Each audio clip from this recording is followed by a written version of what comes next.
A cold January day of 2005, I took one of my most important drive of my life.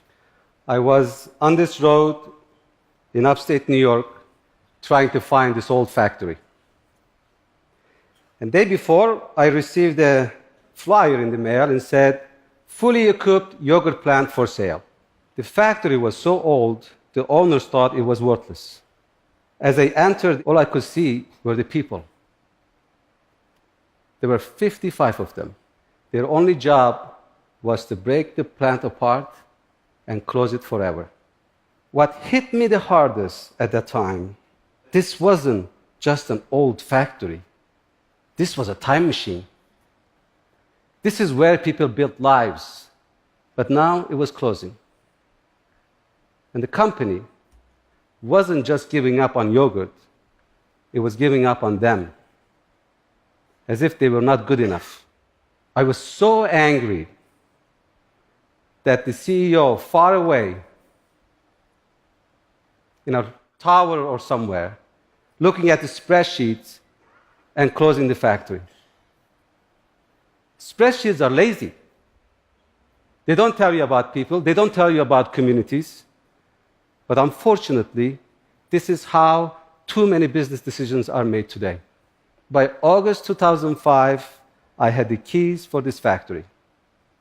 The first thing I did was to hire 4 of the original 55 people. I sometimes wonder what they would have said to me if I told them, in 2 years, we're going to launch a yogurt here that Americans never seen and never tasted before. It will be delicious, it will be natural. And if I said, we were going to hire all of the 55 employees back, or most of them back, and then 100 more after, and then 100 more after, and then 1,000 more after that. But if I told them, you see that town over there? Every person we hire, 10 more local jobs will be created. The town will come back to life. The same exact people who were giving up on were the ones build it back 100 times better than before. It's time to admit that the playbook that guided businesses and CEOs for the last 40 years is broken. Corporate America says it's about profits. Mainstream business says about money. The CEO playbook says it's about shareholders. And there's so much is sacrificed for it. It's factories, communities, jobs, but not by CEOs. CEOs have their employees suffer for them. But yet the CEO's pay goes up and up and up, and so many people are left behind. I'm here to tell you, no more. It's not right.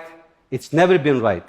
We need a new playbook that sees people again, that sees above and beyond profits. We need anti-CEOs and we need anti-CEO playbook. The new anti-CEO playbook is about community. Today, the businesses that have it all ask for communities, what kind of tax breaks and incentives you can give me. The reality is, businesses should go to the struggling communities and ask, how can I help you? Go search